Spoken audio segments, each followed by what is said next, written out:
Hello friends and welcome to आप सभी का अपना चैनल स्टडी क्लब। और साथ ही में आप लोगों का स्वागत है हमारे अब तो पढ़ ले सीरीज़ के एपिसोड 2 में। इस वीडियो में हम लोग पॉलिटिकल साइंस के चैप्टर 2 फेडरलिज्म को पढ़ेंगे और उसको कंप्लीट भी कर देंगे। ठीक है, इससे पहले अब तो पढ़ ले सीरीज़ की एपिसोड 1 आ चुकी है जिसमें हमने पावर शेयरिंग को डील किया था, तो वो अगर आपने नहीं देखा है तो उसको भी ज़रूर से देख लेना। इस वीडियो में हम लोग फेडरलिज्म को देखने वाले हैं, तो बहुत ही ऑसम होने वाली है ये वीडियो। तो बिना किसी देरी के चलिए शुरू करते हैं।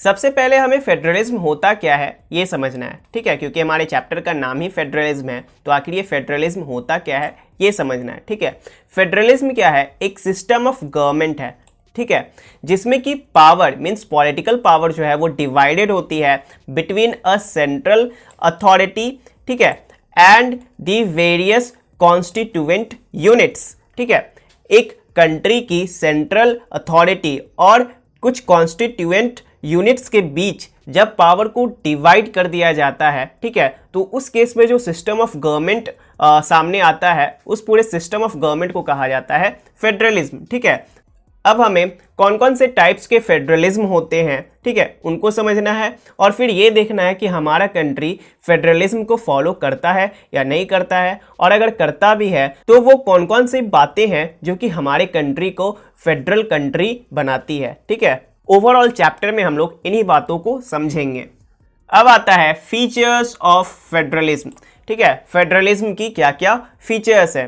तो पहली फीचर है फेडरलिज्म की कि इसमें दो या दो से ज़्यादा लेवल ऑफ गवर्नमेंट प्रेजेंट होते हैं। ठीक है, और हर एक लेवल ऑफ गवर्नमेंट का जो जुरिस्डिक्शन होता है वो अपना होता है। ठीक है, उनके जुरिस्डिक्शन अपने होते हैं और वो उसी में रूल करते हैं। ठीक है, तीसरी फीचर ये है कि हर एक लेवल ऑफ गवर्नमेंट का जो जुरिस्डिक्शन होता है वो फिक्स्ड होता है और क्लैरिफाइड होता है। ठीक है, कॉन्स्टिट्यूशन ने हर एक लेवल ऑफ गवर्नमेंट के लिए जुरिस्डिक्शन को फिक्स कर दिया है और क्लैरिफाई भी कर दिया है, यानी कि अच्छे तरीके से कॉन्स्टिट्यूशन में बताया हुआ है कि किस लेवल ऑफ गवर्नमेंट की जुरिस्डिक्शन कहाँ तक है और वो उसमें किस तरह से रूल कर सकती है। ठीक है, फोर्थ फीचर है फेडरलिज्म का कि किसी भी तरीके का कॉन्स्टिट्यूशनल रूल्स में चेंजेस करना है, ठीक है, तो वो एक लेवल ऑफ गवर्नमेंट अपने आप नहीं कर सकती है। ठीक है, किसी भी तरीके के कॉन्स्टिट्यूशनल चेंजेस को लाने के लिए हर एक लेवल ऑफ गवर्नमेंट की सहमति जरूरी है। ठीक है,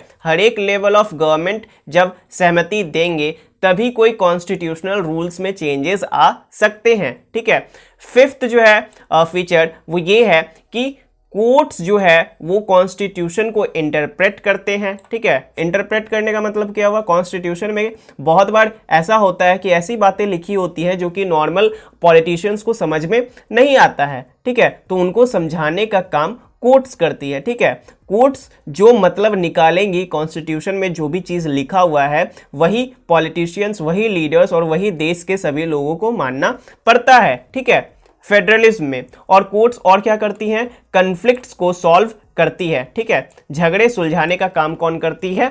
कोर्ट्स करती है फेडरलिज्म में।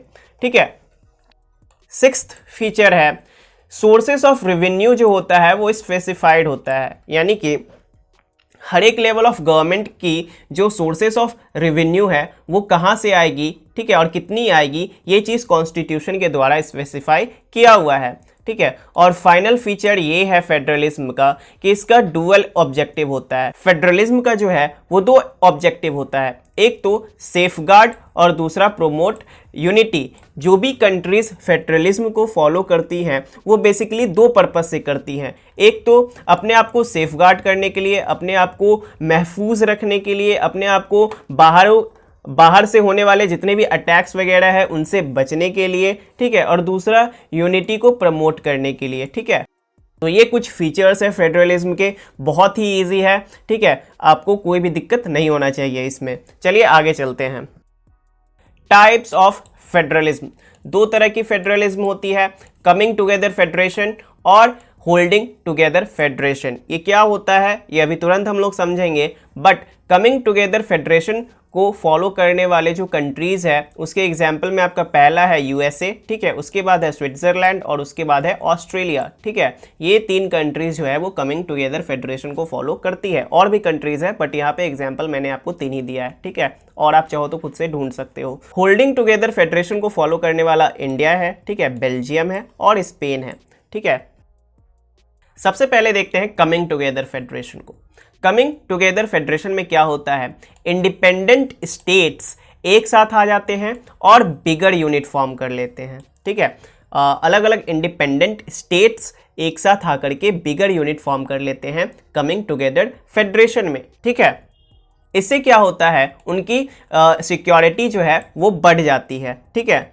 और कमिंग टुगेदर फेडरेशन को फॉलो करने वाले जितने भी कंट्रीज़ होते हैं, उनके अंदर जितनी भी स्टेट्स होती हैं, उनके पास पावर जो है इक्वल होती है, सभी स्टेट्स के पास इक्वल पावर होती है and all are equally strong. अब देखते हैं होल्डिंग टुगेदर फेडरेशन को।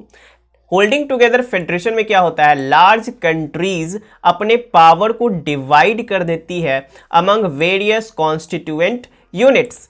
लार्ज कंट्रीज में वेरियस कॉन्स्टिट्यूएंट यूनिट्स होते हैं, ठीक है, और इन्हीं कॉन्स्टिट्यूएंट यूनिट्स में पावर को शेयर कर दिया जाता है, पावर को डिवाइड कर दिया जाता है होल्डिंग टुगेदर फेडरेशन में, ठीक है।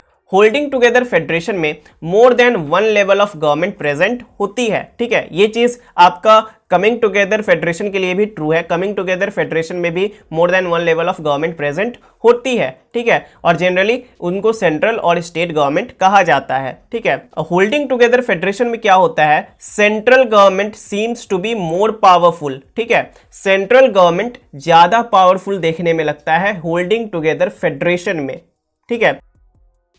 होल्डिंग टुगेदर फेडरेशन को फॉलो करने वाले जितने भी कंट्रीज होते हैं, उनमें जितने भी स्टेट्स होते हैं, उनके पास अनइक्वल पावर होता है, ठीक है।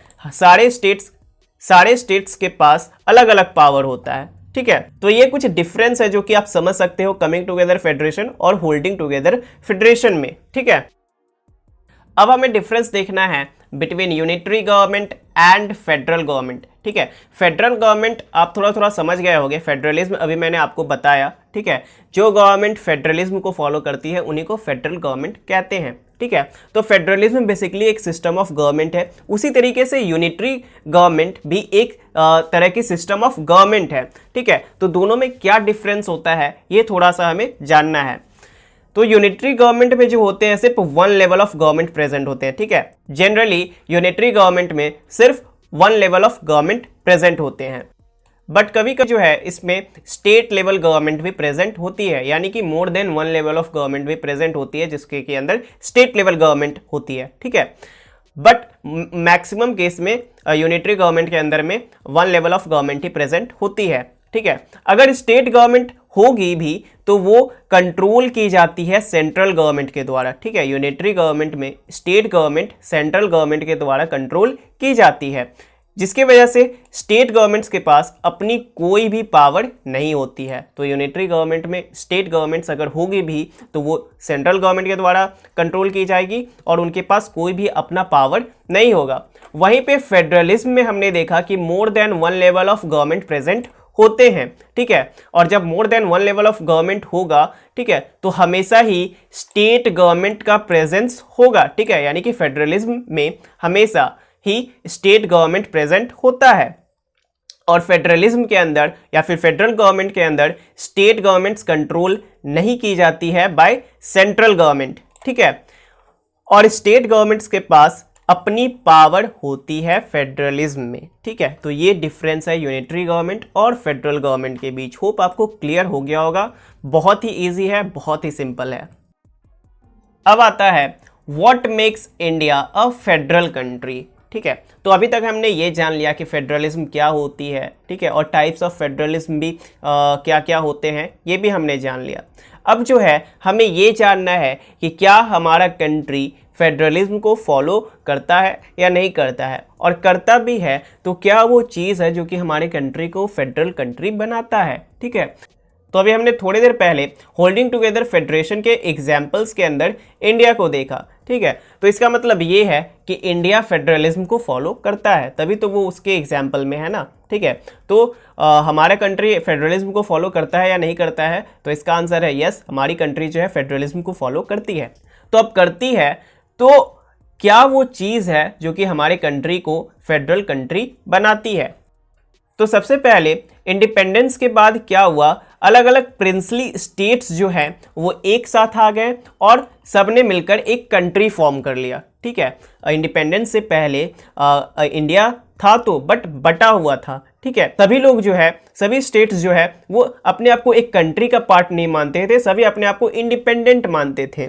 बट इंडिपेंडेंस के बाद सभी प्रिंसली स्टेट्स एक साथ आए और उन्होंने ये मानना शुरू कर दिया कि हाँ हम एक कंट्री हैं, ठीक है। उसके बाद सेंट्रल गवर्नमेंट बनी और सेंट्रल गवर्नमेंट बनने के बाद अलग अलग कॉन्स्टिट्यूएंट यूनिट्स के साथ पावर को शेयर कर दिया गया, ठीक है। तो इस तरीके से इंडिया जो है वो होल्डिंग टुगेदर फेडरेशन को फॉलो करना शुरू कर दिया। अब एक बात इंपॉर्टेंट है कि हमारे कॉन्स्टिट्यूशन ने कभी भी ये नहीं कहा है कि हम फेडरलिज्म को फॉलो करते हैं। हमारे कॉन्स्टिट्यूशन ने ये कहा है कि हम यूनियन ऑफ स्टेट्स हैं, ठीक है। हमारे कॉन्स्टिट्यूशन के अकॉर्डिंग हम यूनियन ऑफ स्टेट्स हैं और यूनियन ऑफ स्टेट्स की जो फीचर है, ठीक है, वो फेडरलिज्म के प्रिंसिपल्स पे बेस्ड है, ठीक है। तो हम क्या करते हैं, फेडरलिज्म को फॉलो करते हैं, बट हमारा कॉन्स्टिट्यूशन ये कभी बोलता नहीं है, ठीक है। हमारा कॉन्स्टिट्यूशन उसे यूनियन ऑफ स्टेट्स कहता है, ठीक है। तो आप कहो या ना कहो,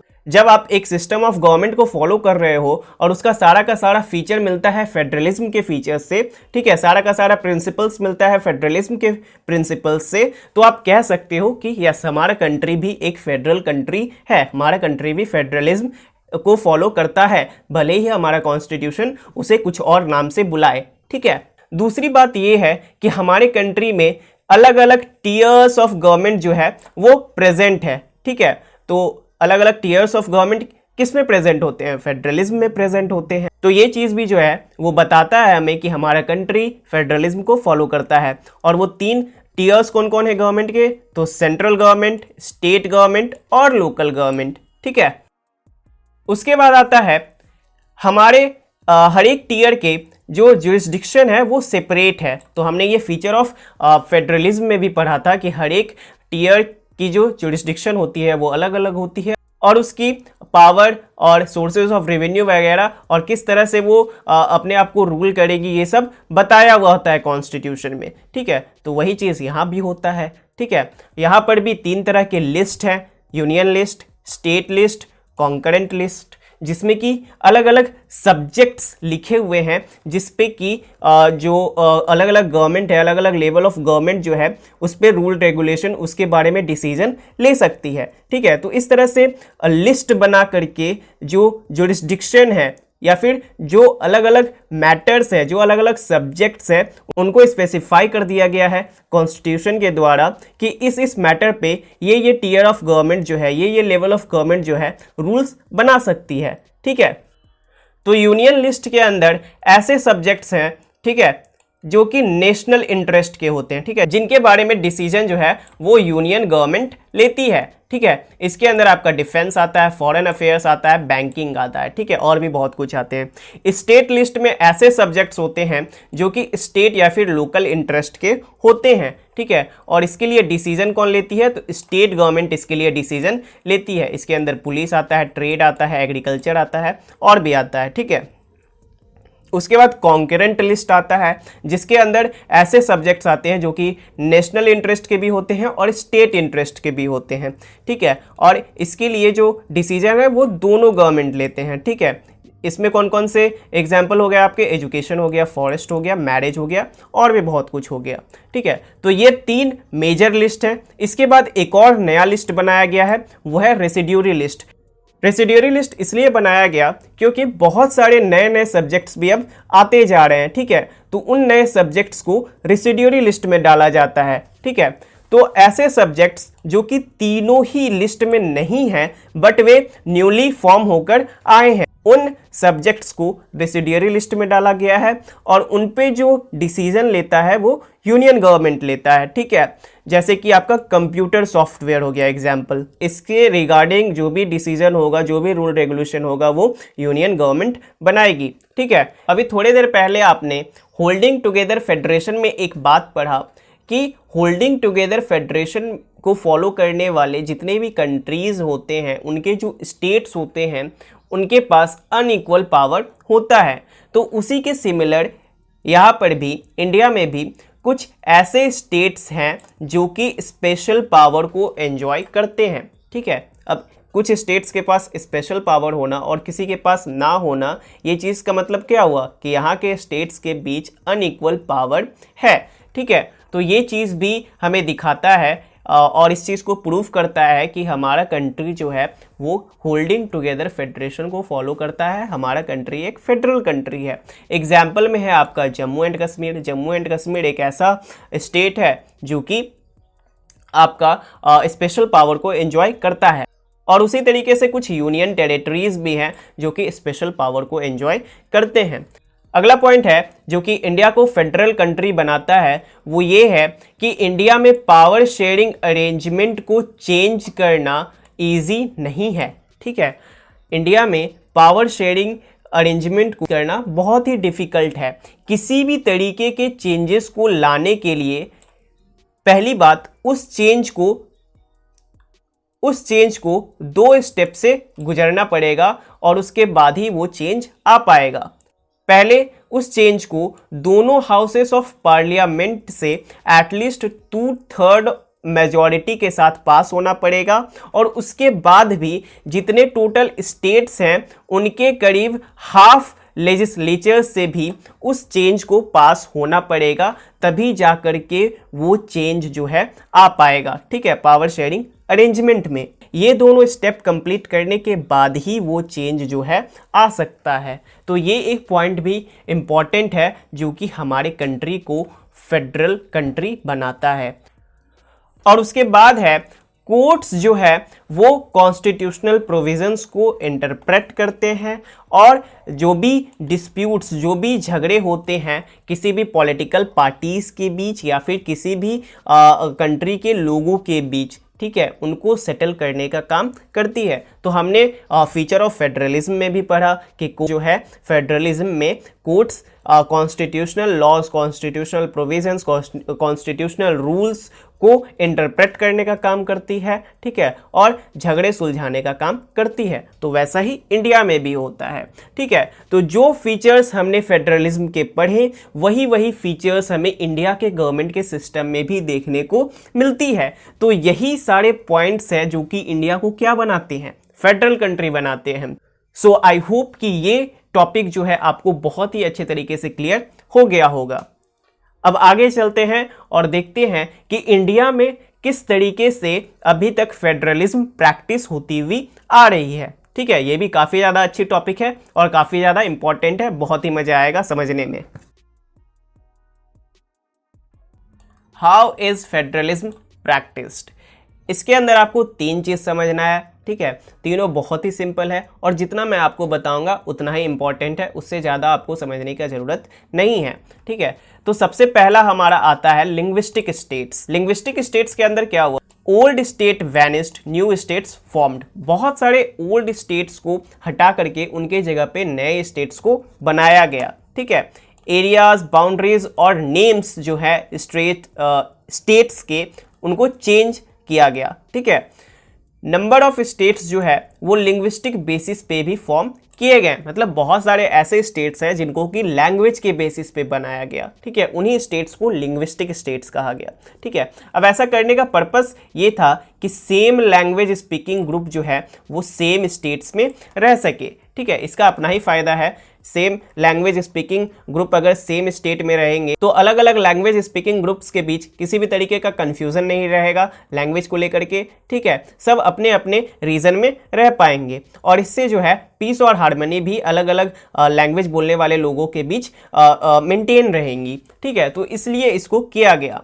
अब ऐसा नहीं है कि स्टेट्स को जो है सिर्फ लैंग्वेज के ही बेसिस पे बनाया गया। बहुत सारे ऐसे स्टेट्स हैं जिनको कि कल्चर, इथनिसिटी और ज्योग्राफी के बेसिस पे बनाया गया। ऐसे स्टेट्स के नाम है आपके नागालैंड, उत्तराखंड एंड झारखंड। ये कुछ स्टेट्स हैं जिनको कि कल्चर, इथनिसिटी और ज्योग्राफी के बेसिस पे भी बनाया गया। ठीक है, तो लिंग्विस्टिक स्टेट्स में आपको इतना ही समझना है। सेकेंड है इसके अंदर लैंग्वेज पॉलिसी। इसमें हमें इंडिया की क्या लैंग्वेज पॉलिसी है उसको समझना है। तो सबसे पहले इंडिया की कोई भी नेशनल लैंग्वेज नहीं है, यानी कि इंडिया में किसी भी लैंग्वेज को नेशनल लैंग्वेज के तौर पर रिकॉग्नाइज नहीं किया गया है। ठीक है, हिंदी को जो है वो ऑफिशियल लैंग्वेज के तौर पर यूज़ किया जाता है, बट सिर्फ हिंदी को ही नहीं किया जाता है, इंग्लिश को भी यूज़ किया जाता है। ठीक है, इंग्लिश को ऑफिशियल लैंग्वेज इसलिए बनाया गया है क्योंकि बहुत सारे साउथ इंडियन लोग जो है उनको हिंदी बिल्कुल भी नहीं आती है, तो उनको ऑफिशियल वर्क करने में बहुत ही ज़्यादा प्रॉब्लम होता था। इसके लिए उन्होंने बहुत सारे स्ट्रगल्स वगैरह भी किए और फाइनली इंग्लिश को भी ऑफिशियल लैंग्वेज बना दिया गया। ठीक है, और इसके साथ साथ 21 अदर लैंग्वेज को इस शेड्यूल्ड लैंग्वेज की पहचान मिली हुई है। शेड्यूल्ड लैंग्वेज का मतलब क्या हुआ? इसका मतलब ये हुआ कि 21 अदर लैंग्वेजेस भी है जिनको कि ऑफिशियल लैंग्वेज के तौर पे यूज़ किया जाता है। ठीक है, ये 21 अदर लैंग्वेज जो है वो अलग अलग स्टेट्स के लैंग्वेज है। ठीक है, अलग अलग स्टेट्स की भी जो लैंग्वेज थी, ठीक है, उनके भी लैंग्वेज को ऑफिशियल लैंग्वेज बना दिया गया। तो बेसिकली एक स्टेट में रहने वाले एक इंसान के पास 3 ऑप्शन होता है, या तो वो हिंदी ऑफिशियल लैंग्वेज के तौर पर यूज़ कर सकता है, या फिर वो इंग्लिश ऑफिशियल लैंग्वेज के तौर पर यूज़ कर सकता है, या फिर उसके स्टेट का लैंग्वेज अगर शेड्यूल्ड लैंग्वेज के लिस्ट में आता है तो वो अपना लैंग्वेज भी जो है as a official language use कर सकता है। ठीक है, तो ये है इंडिया की लैंग्वेज पॉलिसी। इसके अंदर थर्ड एंड फाइनल आता है सेंटर स्टेट्स रिलेशंस। तो ये टॉपिक भी काफ़ी ज़्यादा इम्पॉर्टेंट है, तो ध्यान से समझना है इसे। बहुत लंबे समय तक स्टेट गवर्नमेंट्स जो है वो अपने फुल पावर को प्रैक्टिस नहीं कर पाए। ठीक है, अब ऐसा क्यों हुआ? इसके पीछे 2 रीज़न था। ठीक है, पहला रीज़न ये था कि सेम पॉलिटिकल पार्टीज हुआ करती थी सेंटर में भी और स्टेट्स में भी, यानी कि जो पॉलिटिकल पार्टी सेंटर में है वही पॉलिटिकल पार्टी स्टेट में भी है। ठीक है, तो जब पॉलिटिकल पार्टी सेम हुआ करते थे तो सेंट्रल गवर्नमेंट जो है वो स्टेट गवर्नमेंट्स को इन्फ्लुएंस किया करती थी। ठीक है, और स्टेट गवर्नमेंट को भी उसी तरीके से काम करना पड़ता था जिस तरीके से सेंट्रल गवर्नमेंट चाहती थी। तो इस वजह से स्टेट गवर्नमेंट्स जो है वो अपना फुल पावर प्रैक्टिस नहीं कर पाते थे। दूसरा रीज़न इसके अंदर ये है कि जब पार्टीज डिफरेंट हुआ करती थी, ठीक है, तब दे अंडरमाइन द स्टेट्स। तब क्या होता था, सेंट्रल गवर्नमेंट जो है स्टेट्स को अंडरमाइन कर देते थे। ठीक है, तो आपको पता होगा कि हमारे कंट्री में बहुत चीज़ों के लिए स्टेट गवर्नमेंट जो है वो सेंट्रल गवर्नमेंट पे डिपेंडेंट होते हैं, और अगर सेंट्रल गवर्नमेंट उन्हें ठीक से हेल्प नहीं करेंगे तो वो अपना फुल पावर जो है ठीक से प्रैक्टिस नहीं कर पाएंगे। तो वही जो हेल्प होता था वो सेंट्रल गवर्नमेंट जो है स्टेट्स को नहीं देते थे जब पॉलिटिकल पार्टीज डिफरेंट हुआ करती थी दोनों ही जगह पे। ठीक है, तो आई होप कि आपको ये चीज़ क्लियर हो गया होगा कि क्यों स्टेट गवर्नमेंट्स बहुत लंबे समय तक अपने फुल पावर को प्रैक्टिस नहीं कर पाती थी। ठीक है, और क्या होता था, स्टेट गवर्नमेंट्स को जो है वो बहुत बार डिसमिस कर दिया जाता था, किनके द्वारा? सेंट्रल गवर्नमेंट के द्वारा। ठीक है, सेंट्रल गवर्नमेंट जब न तब स्टेट गवर्नमेंट्स को डिसमिस कर दिया करती थी। ठीक है, तो ये भी एक प्रॉब्लम जो है स्टेट गवर्नमेंट्स फेस करते थे। बट 1990 के बाद स्टेट गवर्नमेंट्स के जो हालात है वो बदले। कैसे बदले? तो 1990s के बाद बहुत सारी रीजनल पार्टीज जो है वो आ गई। ठीक है, जब बहुत सारी रीजनल पार्टीज आ गई तो सेंट्रल इलेक्शन में, लोकसभा इलेक्शन में या फिर राज्यसभा इलेक्शन में कोई एक पॉलिटिकल पार्टी को क्लियर मेजॉरिटी नहीं मिलता था। ठीक है, क्योंकि पॉलिटिकल पार्टीज के जो नंबर है वो बहुत बढ़ गए थे, तो थोड़े थोड़े वोट्स जो है वो बहुत सारे पॉलिटिकल पार्टीज को मिल जाया करती थी। ठीक है, किसी एक पॉलिटिकल पार्टी को क्लियर मेजॉरिटी नहीं मिलती थी। और उसके बाद क्या होता था, पॉलिटिकल पार्टीज मिल करके गवर्नमेंट फॉर्म करते थे जिसको कि कोलिशन गवर्नमेंट कहा गया है। ठीक है, तो जब से कोलिशन गवर्नमेंट फॉर्म होने लगा तब से जो है स्टेट गवर्नमेंट्स का थोड़ा सा जो हालात है वो सुधरा है। ठीक है, क्योंकि कोलिशन गवर्नमेंट में सिर्फ एक पॉलिटिकल पार्टी नहीं होती है, कोलिशन गवर्नमेंट में 2 पॉलिटिकल पार्टी होती है, 3 पॉलिटिकल पार्टीज होती है, या फिर उससे ज़्यादा भी पॉलिटिकल पार्टीज होती हैं। ठीक है, तो यहाँ पे जो है किसी एक पॉलिटिकल पार्टी का मनमानी नहीं चलता है, और इस तरह से स्टेट्स में भी जो कोलिशन गवर्नमेंट बने हैं वो अच्छे तरीके से अपना जो पावर है उसको प्रैक्टिस करने लगे। ठीक है, और बाद में कोर्ट्स ने भी ये ऑर्डर दे दिया कि स्टेट गवर्नमेंट्स को जो है किसी भी मनमाने तरीके से डिसमिस नहीं किया जाएगा। ठीक है, स्टेट गवर्नमेंट्स को आर्बिट्रेरी मैनर में डिसमिस नहीं किया जा सकता है। ठीक है, तो अब सेंट्रल गवर्नमेंट के लिए क्या हो गया, स्टेट गवर्नमेंट्स को डिसमिस करना मुश्किल हो गया। तो इस तरह से जो है कुछ सेंटर स्टेट्स के रिलेशन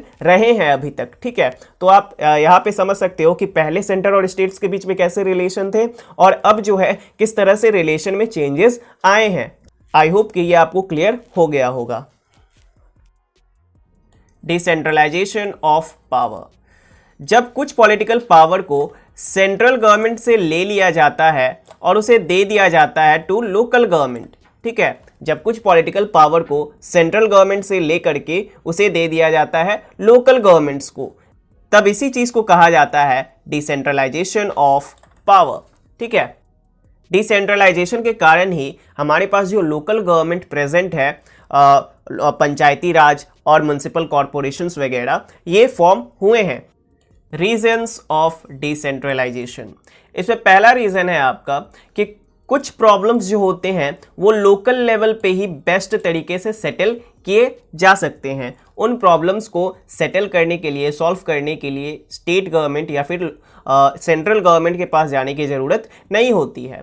ठीक है, वो लोकली ही बेस्ट तरीके से सेटल किए जा सकते हैं, इसलिए लोकल गवर्नमेंट को बना दिया जाता है डिसेंट्रलाइजेशन ऑफ पावर करके, जिससे कि ऐसी प्रॉब्लम्स जो कि लोकली ही सॉल्व की जा सकती है वो सॉल्व की जा सके। ठीक है, दूसरा रीज़न यहाँ ये है कि जो भी एक पर्टिकुलर लोकेलिटी में लोग होते हैं उनको बेहतर ढंग से पता होता है कि उनके लोकेलिटी में क्या प्रॉब्लम्स है। ठीक है, तो जिनको प्रॉब्लम पता होगा वही प्रॉब्लम को बेहतर ढंग से जो है सॉल्व कर पाएंगे, तो इसलिए जो है उन लोग के साथ पावर को शेयर कर दिया जाता है, पावर को डिसेंट्रलाइज करके पावर उनको दे दी जाती है और वे लोकल गवर्नमेंट फॉर्म कर लेते हैं और प्रॉब्लम्स जो है वो सॉल्व हो जाता है। ठीक है, तीसरा रीजन है यहाँ कि उन्हें ही पता होता है कि कहाँ पे मनी को स्पेंड करना है और कैसे अलग अलग चीज़ों को मैनेज करना है, तो इसलिए जो है पावर को डिसेंट्रलाइज करके लोकल गवर्नमेंट्स को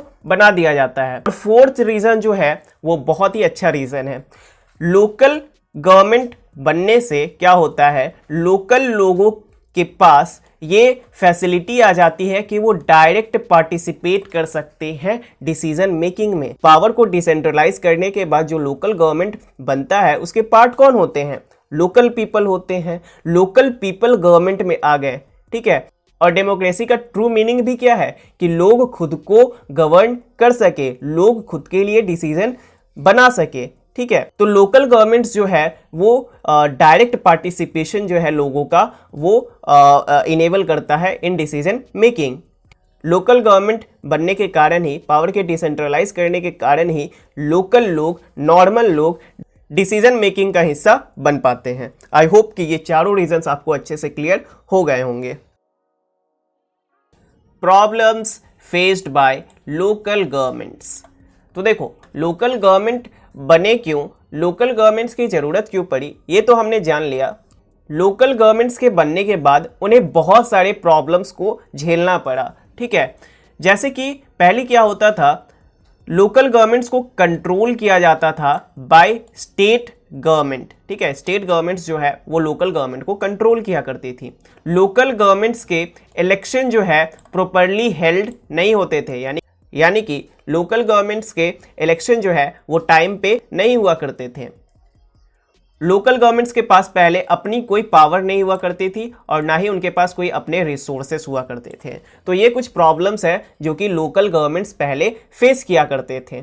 steps taken for making local government powerful and effective, तो इसमें पहला स्टेप जो लिया गया वो इस चीज को कॉन्स्टिट्यूशनली मैंडेटरी कर दिया गया कि अच्छे से इलेक्शन हो, टाइम टू टाइम इलेक्शन हो और सही ढंग से इलेक्शन हो, प्रॉपरली इलेक्शन हो। ठीक है, दूसरा स्टेप था इसके अंदर कि सीट्स को रिजर्व कर दिया गया फॉर स्मॉल कास्ट पीपल। ठीक है, तीसरा स्टेप क्या लिया गया, 1/3 जो सीट्स है, ठीक है, उनको रिजर्व कर दिया गया विमेन के लिए।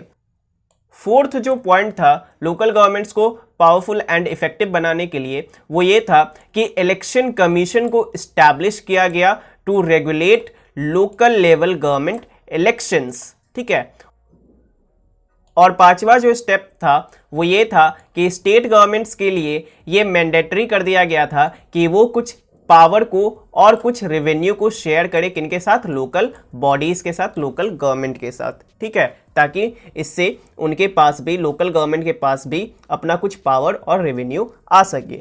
तो ये कुछ स्टेप्स ली गई जिसके की बाद जो लोकल गवर्नमेंट्स है वो और भी पावरफुल और भी इफेक्टिव बन गए। ठीक है, द पंचायती राज। गांव के लोकल गवर्नमेंट को क्या कहा जाता है, पंचायती राज कहा जाता है। ठीक है, पंचायती राज में 3 लेवल्स हैं। पहला है ग्राम पंचायत, दूसरा है पंचायत समिति या फिर ब्लॉक समिति भी इसको कहते हैं, और तीसरा है जिला परिषद। ठीक है, 1 बाय 1 हम पंचायती राज के तीनों लेवल्स को समझेंगे। ये तीनों लेवल्स मिलकर ही पूरे पंचायती राज को फॉर्म करती है। फर्स्ट है ग्राम पंचायत। पहली बात तो ग्राम पंचायत जो होता है वो एक विलेज के लिए होता है या फिर ग्रुप ऑफ विलेजेस के लिए हो सकता है। ठीक है, एक विलेज का एक ग्राम पंचायत हो सकता है या फिर कुछ ग्रुप ऑफ विलेजेस के लिए एक ग्राम पंचायत हो सकता है। ठीक है, इसमें जो होते हैं वो वार्ड मेंबर्स होते हैं, उनको पंच कहा जाता है, और एक प्रेसिडेंट होता है, उनको सरपंच कहा जाता है। ठीक है, ये सारे जो मेंबर्स है वो डायरेक्टली इलेक्टेड बाय पीपल होते हैं। ठीक है, लोगों ने इन्हें चुना होता है और ये डिसीजन मेकिंग बॉडी होती है। ग्राम पंचायत जो है वो अपना फंक्शन परफॉर्म करती है under the supervision of gram सभा, यानी कि ग्राम सभा जो है वो ग्राम पंचायत के ऊपर नज़र बनाए रखता है और वो ठीक तरीके से फंक्शनिंग कर रहा है या नहीं कर रहा है इस चीज़ को देखता है। ठीक है, ग्राम सभा। तो ग्राम पंचायत और ग्राम सभा जो होता है वो अलग अलग चीज़ होता है। ग्राम पंचायत का पार्ट है ग्राम सभा। ठीक है, अब ग्राम सभा जो है इसके मेंबर्स जो होते हैं वो सारे के सारे वोटर्स होते हैं जो कि विलेज में रहते हैं। जितने भी लोग हैं गांव में जो कि वोट करके वार्ड मेंबर्स या फिर पंच को चुनते हैं और सरपंच को चुनते हैं, उनको वो सारे के सारे लोग ग्राम सभा के क्या होते हैं, मेंबर होते हैं। और ग्राम सभा में जितने भी लोग होते हैं वो एज अ वॉचडॉग का काम करते हैं फॉर ग्राम पंचायत, यानी कि वो ग्राम पंचायत पे नज़र बनाए रखते हैं कि ग्राम पंचायत ठीक ढंग से अपना फंक्शनिंग करे। तो ये था फर्स्ट लेवल ग्राम पंचायत। बाकी 2 लेवल्स को भी समझते हैं। सेकेंड लेवल पे आता है ब्लॉक समिति या फिर पंचायत समिति भी इसको कहते हैं। ठीक है, ये ब्लॉक लेवल पे होता है। होता क्या है, अलग अलग गांवों को मिला करके एक ब्लॉक बनता है और ब्लॉक लेवल पे ही होते हैं कौन, ब्लॉक समिति। ब्लॉक समिति जो होते हैं वो एक ग्रुप होते हैं ऑफ सेवरल ग्राम पंचायत्स। ठीक है, जिन गांवों को मिला करके एक ब्लॉक बना है उनके जितने भी ग्राम पंचायत्स हैं उनको मिला करके ही ब्लॉक समिति या फिर पंचायत समिति बनता है। काफ़ी इजी चीज़ है, आपको कोई भी दिक्कत नहीं होना चाहिए इसको समझने में। और ये एक लिंक की तरह काम करता है बिटवीन ग्राम पंचायत एंड जिला परिषद। तो ब्लॉक समिति जो है एक लिंक की तरह काम करता है, और लिंक की तरह काम करके किसको जोड़ता है, ग्राम पंचायत को जोड़ता है, यानी कि फर्स्ट लेवल को जोड़ता है। किससे जोड़ता है, तो थर्ड लेवल जिला परिषद से जोड़ता है। ठीक है, थर्ड लेवल है आपका जिला परिषद। जिला परिषद जो है वो डिस्ट्रिक्ट लेवल पे होता है और ये क्या होता है, ग्रुप ऑफ सेवरल पंचायत समितिज। तो जैसे विलेजेस को मिला करके आपका एक ब्लॉक बनता है, वैसे ही बहुत सारे ब्लॉक्स को मिला करके एक डिस्ट्रिक्ट बनता है, और जितने भी ब्लॉक्स हैं उस पर्टिकुलर डिस्ट्रिक्ट के अंदर उनके सारे पंचायत समितियों को मिला करके डिस्ट्रिक्ट लेवल पे क्या बनता है, जिला परिषद बनता है। ठीक है, तो ये 3 लेवल है पंचायती राज के। इसी तीनों लेवल को मिला करके पूरा पंचायती राज जो है वो बनता है। आई होप कि ये आपको क्लियर हो गया होगा। और पंचायती राज कहाँ के लिए होता है? विलेजेस के लिए होता है, रूरल एरियाज के लिए होता है। इसका शहर से कोई लेना देना नहीं है। शहर के लिए अलग लोकल गवर्नमेंट है, ठीक है। म्युनिसिपल कॉरपोरेशंस एंड म्युनिसिपैलिटीज, पहली बात तो ये दोनों चीज होते हैं अर्बन एरियाज के लिए, ठीक है। ये अर्बन एरियाज के लोकल गवर्नमेंट है, ठीक है। बिग सिटीज में आपका होता है म्युनिसिपल कॉरपोरेशन, ठीक है।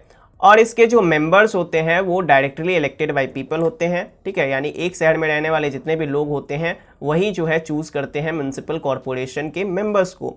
और म्युनिसिपल कॉरपोरेशन का एक पॉलिटिकल हेड होता है, उसको मेयर कहा जाता है, ठीक है। और टाउन्स में होती है म्युनिसिपैलिटी, ठीक है। बिग सिटीज में होती है म्युनिसिपल कॉरपोरेशंस और टाउन्स में होती है म्युनिसिपैलिटीज, ठीक है। और म्युनिसिपैलिटी के जो पॉलिटिकल हेड होते हैं वो होते हैं म्युनिसिपल चेयरपर्सन।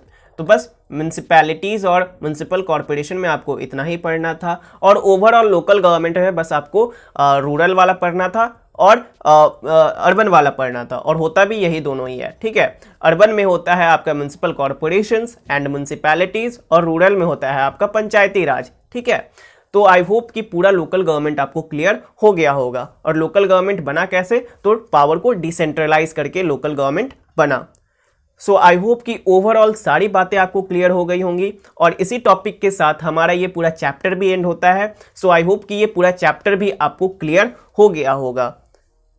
ये हमारे सीरीज अब तो पढ़ ले सीरीज के अंदर का दूसरा वीडियो है। पहला हमने ऑलरेडी अपलोड करा हुआ है, अगर आपने उसे नहीं देखा है तो उसे भी जरूर से देख लेना। और साथ ही में इस सीरीज के अंदर जो भी वीडियोस आ रही हैं वो आपको कैसी लग रही हैं वो जरूर से कमेंट बॉक्स में कमेंट करके बताना, ताकि हमें भी पता चल सके कि हम जो काम कर रहे हैं वो आपको पसंद आ रही है या फिर नहीं आ रही है। और अगर वीडियो अच्छी लगी हो तो लाइक भी कर देना, ताकि और लोगों तक भी ये वीडियो पहुंच सके। वीडियो देखने के लिए आपका बहुत बहुत शुक्रिया। मैं मिलता हूं आपसे अगले किसी और वीडियो में। तब तक के लिए पढ़ाई करते रहो। All the very best and bye bye.